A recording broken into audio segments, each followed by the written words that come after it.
Hey everyone, I hope you're all doing really well. Today I'm going to be sharing with you the 21 questions makeup edition. This was a tag that was started by Allie Glines. She did do this a few weeks back and I'm always late to the party on these kinds of things, but I did really enjoy watching her video, just hearing her talk about some makeup reflections and memories, and it was super just chill and really enjoyable, like I said. And I don't really feel like doing anything but just kind of like hanging out today. I'm not feeling my absolute best, but I thought it might be fun to just sit down and talk about some makeup memories and just answer some fun makeup questions. It's no stress, just super chill, super fun. So why don't we just hop right on into it?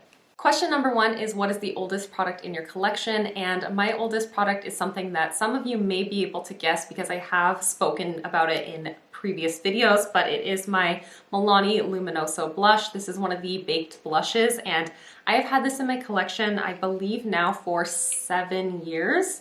It's gotta be 7 or maybe even approaching 8 at this point, because I've talked about it in the past. This is the only makeup product that I have in my collection that I moved into my apartment with, and I've now lived in my apartment just over 5 years.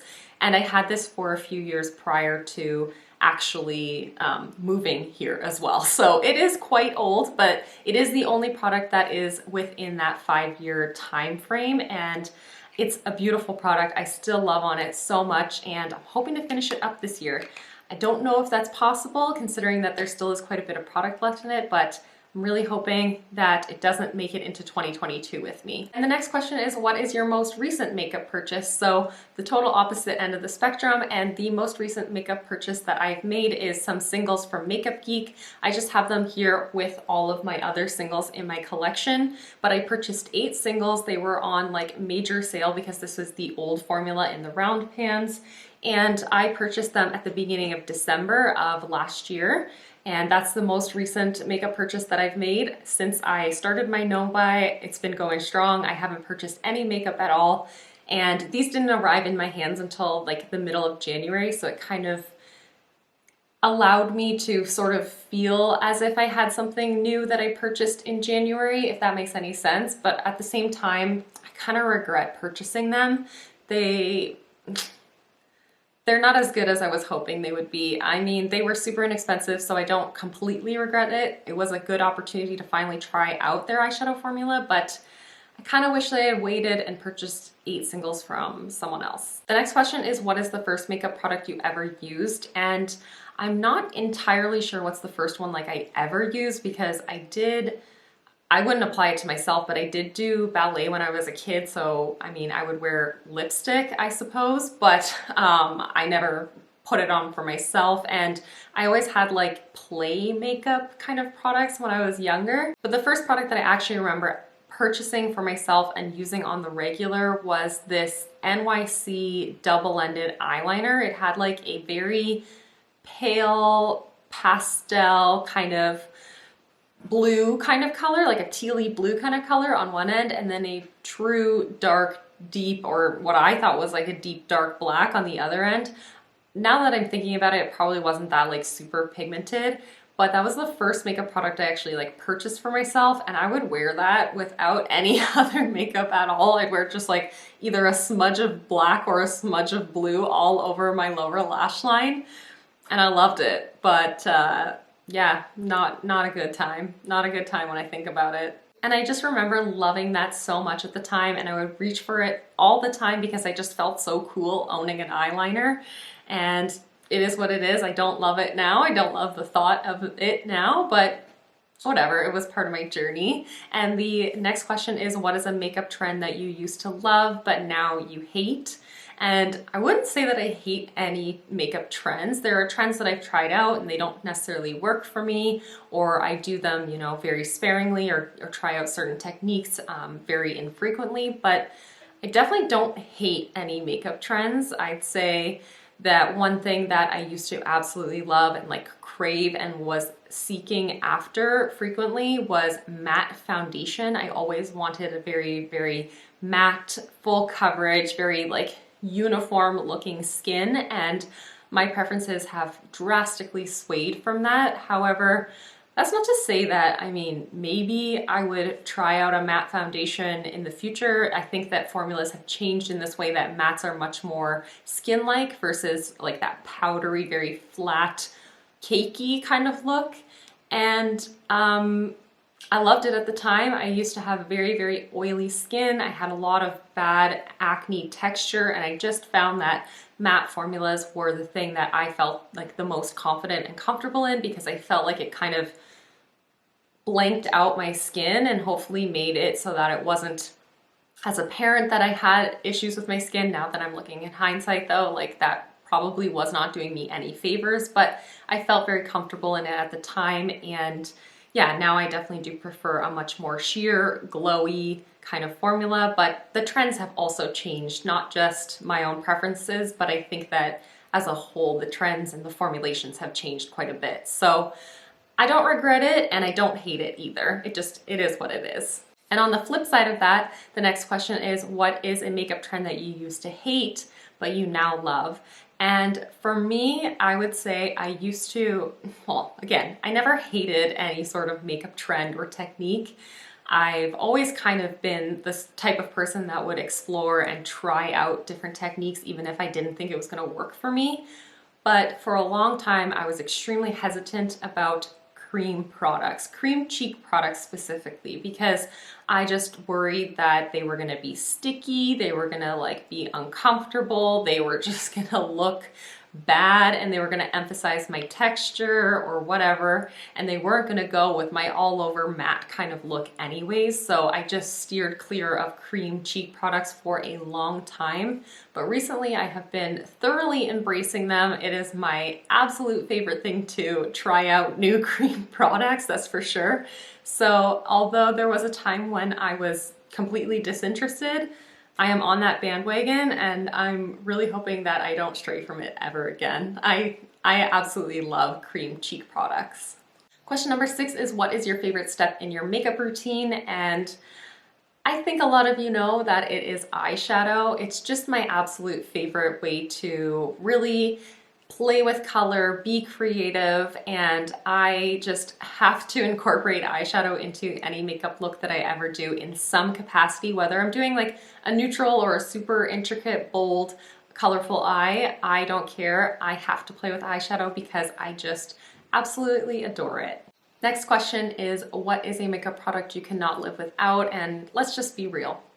I could live without makeup. It's not like integral to my experience in any way, shape, or form, but if I have to do my makeup, one product that I can't be without is a brow gel. I have 2 of them here because I really just can't pick out an actual like standalone one. I have like 4 or 5 in my collection at the moment, and I need to have a brow gel in my routine. So some days I do wear like a pomade like I'm wearing today, and then I pair it with a brow gel. Sometimes I'll use an eyeshadow, but I always pair it with a brow gel, or sometimes I just wear a brow gel on its own.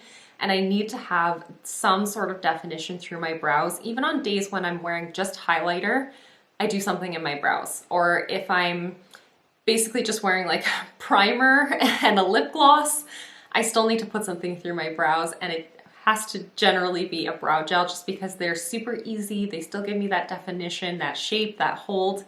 And I just feel really confident and comfortable whenever I have a brow gel, no matter what the look is.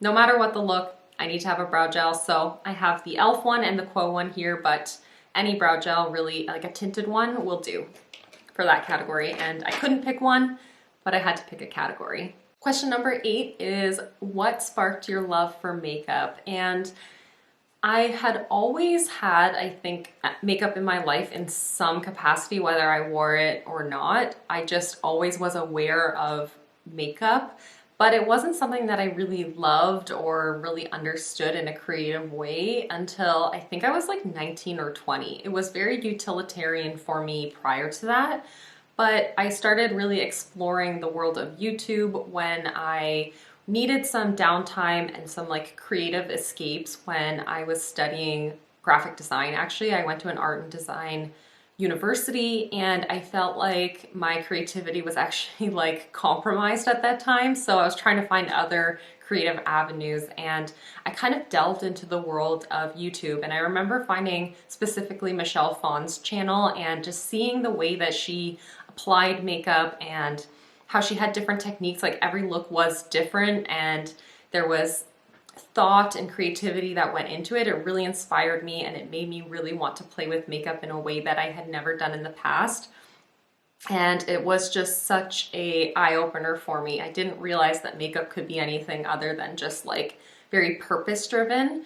And yeah, that really, really is what made me fall in love with makeup and really get on this trajectory that I'm on now, where I'm constantly exploring and wanting to try new things. And I just love, love, love the process of putting on my makeup because of that creative element that I didn't know existed, and I embrace it every single day now, and I absolutely, absolutely love it. Question number 9 is a little bit difficult. It is, what is the worst makeup look you've done? And there's probably far too many to name just one. I'm gonna try to find some makeup looks that I can share with you, and I'll just put them on the screen, but quite honestly, nothing is really ringing a bell. I don't regret any of the makeup looks that I've ever done because I was trying to learn. I was trying to learn some sort of technique or color pairings or whatever, but there's some not so good ones out there for sure. I'll see if I have pictures and share them. If not, just know I've been through it. We've all been there. It is what it is. It just washes off at the end of the day, so who gives a fuck, really? And then the next question on the opposite end of the spectrum is, what is your favorite makeup look you've ever done? I'm gonna share this picture with you because I still think about this look all the time. I think about it so frequently, and I've never really like recreated it, but I like imagine myself in this makeup whenever I play with green eyeshadow. It's right here. I'll share with you on the screen what it looks like. I wonder if I have other pictures of it. I know I have this one on my Instagram, but I felt so badass in this makeup and so pretty all at the same time.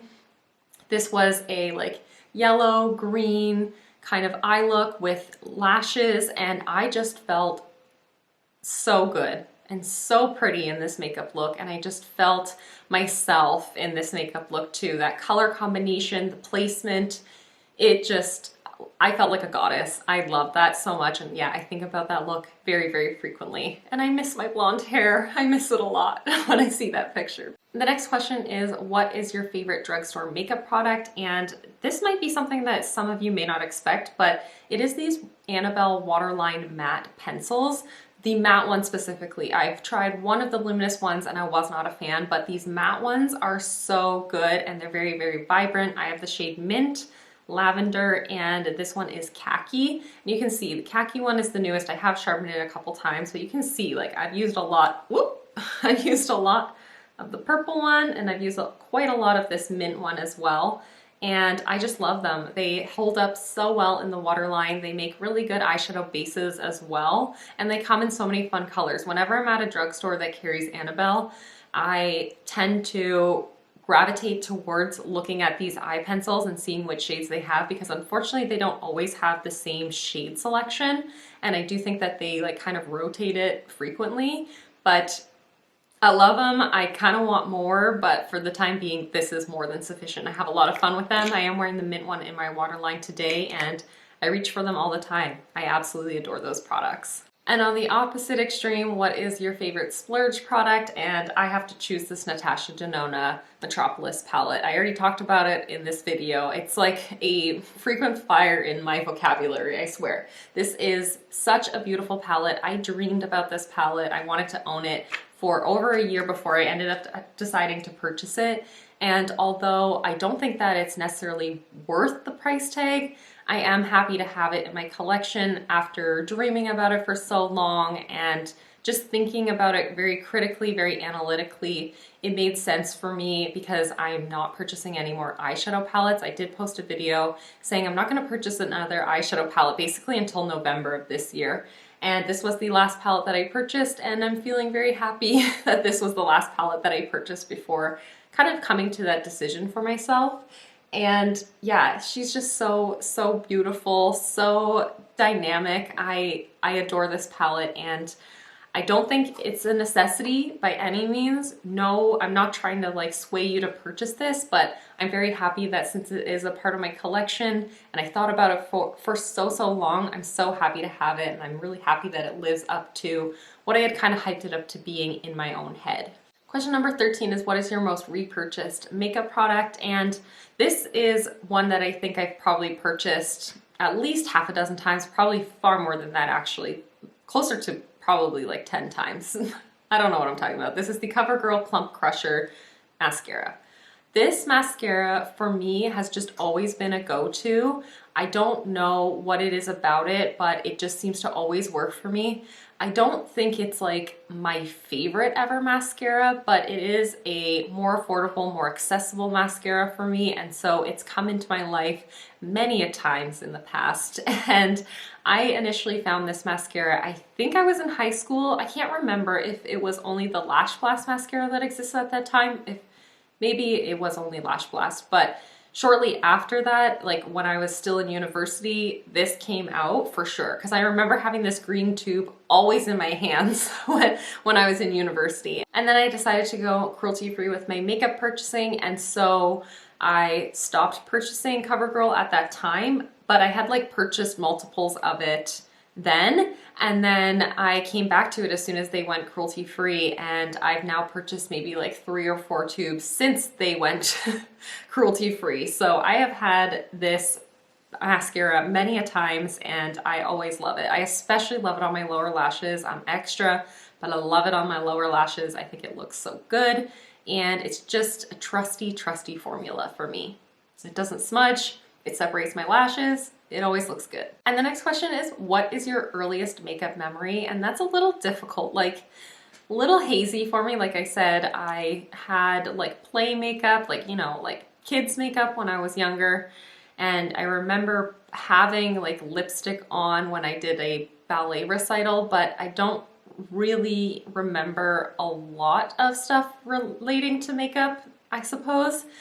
But I do really like vividly remember going through my mom's makeup bag when I was young and just looking at all of her products. She didn't own that much makeup, but I just remember like being so excited to see it and touch it. And I thought it was just the coolest thing that my mom had, like, you know, those CoverGirl, I think it was CoverGirl, they had like blue single shadows that were like in huge packaging for some reason. And then it was like a strip of product and with a spot for like a little brush, I think. Or maybe it had 3 shadows. Honestly, I can't remember, but they were the little plastic, like pill kind of shaped packaging. I don't know how to describe this, but she had like this like pastel, muted, purpley gray kind of color. And I just remember like seeing that and thinking that was so cool and that was so special and that was so fun. And then I remember seeing her, that she had a like mascara, but it was double-ended. It had a primer on one side and a mascara on the other side, and I was like, I just thought it was the coolest thing. These were my first interactions with like real makeup, I guess, and makeup that wasn't made for kids, or makeup that wasn't being just like put on me and I wasn't like aware of the experience of like holding makeup. But I vividly remember looking through my mom's like makeup bag and snooping a little bit and just seeing all of her things and just getting so excited when I was very young. And that feeling is very reminiscent of watching people on YouTube and like hearing their experiences with products that I don't have in my own collection, things that I'm not familiar with. It's very reminiscent of that feeling. So I think that's why I really enjoyed YouTube when I finally did find it, and I've always just kind of embraced it ever since I discovered it, because it was part of my makeup journey for sure, I think. Just being curious, you know? And the next question is, what is your favorite place to shop for makeup? Honestly, I have kind of strayed away from Sephora. I haven't really purchased much stuff from Sephora in the past like year or so. I think for me now, it's just shopping online in general would be my favorite way to shop, but I haven't done much shopping lately, and I haven't even been perusing brands' websites. I'm just not really all that keen to bring new stuff into my collection at the moment, but just shopping online in general, I guess I would say, because we don't have Ulta here. Shoppers Drug Mart is kind of not my favorite place to shop either, and I haven't been in a Sephora for quite some time. So yeah, just perusing online, you know? And the next question is, what is the most underrated product you own? And I chose this. This is the Aether Beauty Crystal Charged Cheek Palette in Rose Quartz. This is such a beautiful, beautiful cheek palette. It has 2 blushes and a highlighter, and I don't hear many people talking about Aether Beauty, so I wanted to talk about this because this is the only product I own from the brand, but I am so head over heels in love with these formulas. This blush specifically here in the middle, this one is called Compassion.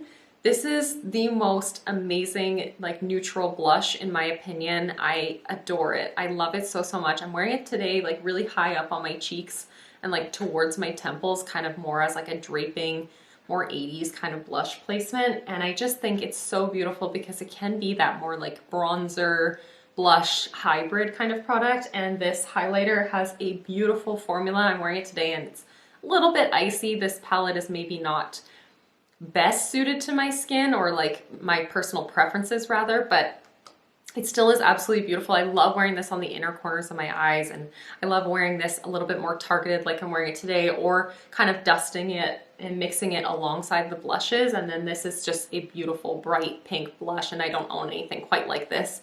And I would love to try the other 2 versions of this palette as well. So I'm not going to anytime soon by any means, but there's like a peachy version of this, and I only hear great things when I do hear people talking about it, but it's very, very infrequently I hear people talking about this product, and it is a standout. It's a stellar product for sure, in my opinion. And yeah, I would just love to see more people into this brand in general because they are very low waste. This is all recyclable packaging. No mirror, no magnet, anything like that. Just trying to keep it as minimal and sustainable as possible. Alternatively, my most overrated product is one that I think a lot of you may already know I think is overrated. It's the Charlotte Tilbury Film Star Bronze and Glow. Again, I hear great things about this more often than not, and I'm not a fan. I really coveted this product for a long time. It has a bronzer and a highlighter, and it's just kind of like meh to me. It also only comes in 2 shades, and this shade is definitely best suited to fair and light skin tones, and then the other one is really just suited to like medium skin tones. And honestly, it's a decent product. Like, I'm not gonna get rid of it because I can get use out of it, but I don't love it. And I just only really felt like I heard amazing things prior to getting this. I wanted it so, so bad because it was so, so talked about so highly, and I don't see it. And I'm a little disappointed that the brand came out with a mini version of it so more people could try it out for a lower price point, but they only came out with it in this shade, the fair to medium shade range, not the medium to deep one that they offer. That's a bit weird. But yeah, it's just kind of like meh for me. I'll use it, but I don't love it, you know? And the next question is, what is a discontinued makeup product you wish would come back? Okay, I couldn't pick one. I had to talk about both of these. These are both by Bite Beauty. These are 2 of their lip products.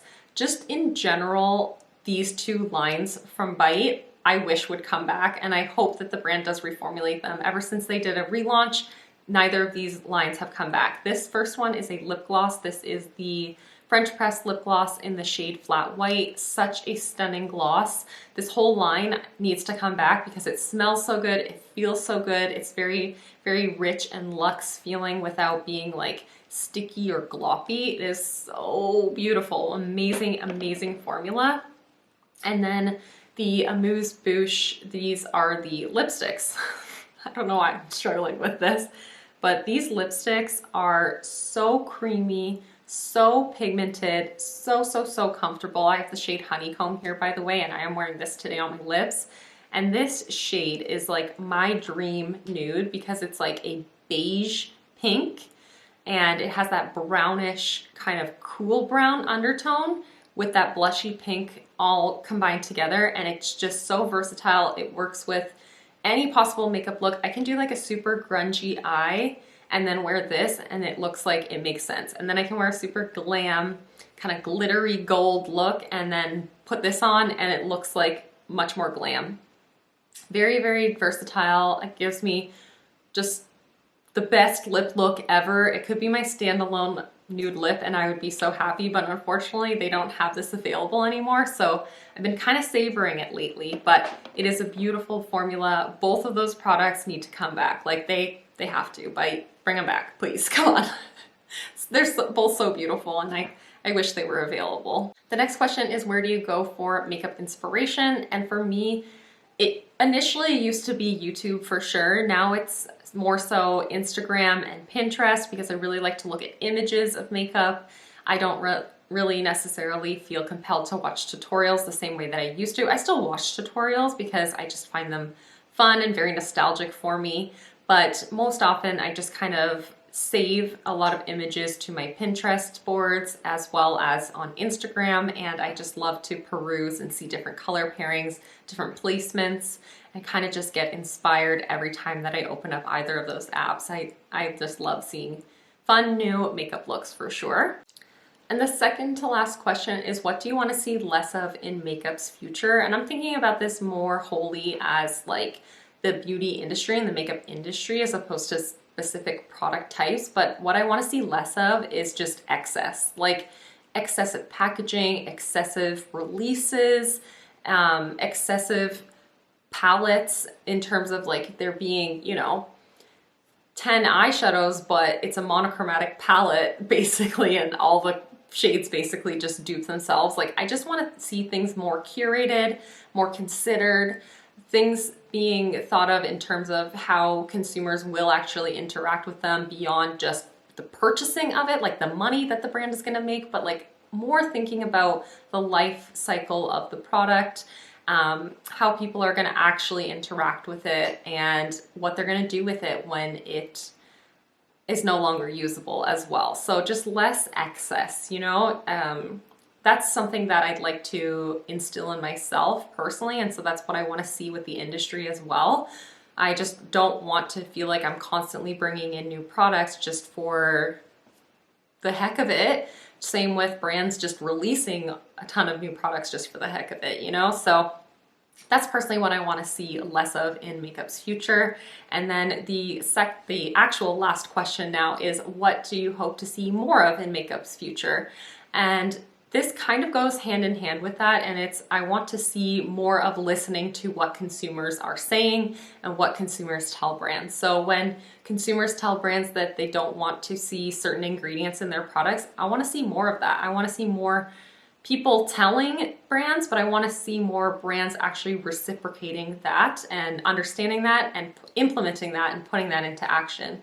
And when people say, I want to see a better shade range, I want to see brands actually taking that into consideration, figuring it out, pulling that product from the shelf and re-releasing it when they do have an actual substantial shade range. I want to see that conversation with us as the consumers open up with the brands and with the actual makeup manufacturers and people who, the creative directors of brands. And that goes hand in hand with creating less excess as well, because if brands actually listen to what people want, then ideally there will be less product that ends up being wasted because it never gets sold, or less stuff that just ends up getting decluttered when it's in the hands of consumers as well, because it's not something that really works for them. I just really would like to see it be more of a two-way street when it comes to the conversation of what's going to be released, how is it going to be released, and hopefully eventually these conversations may not have to happen, but I just want to see brands better reciprocating to what consumers actually want. So yeah, that is everything for all 21 questions. I was very rambly as per always, and I'm feeling a lot better now that I've just sat down and talked about makeup. I slept for like 4 hours last night, so I'm kind of running on empty right now, and my voice is literally going. But I was not tagged in this video myself, and if you want to do this, consider yourself tagged. I'd love to hear your answers to all of these questions. But thank you so much for watching and for hanging out with me, and I'll see you in the next one. Bye everyone.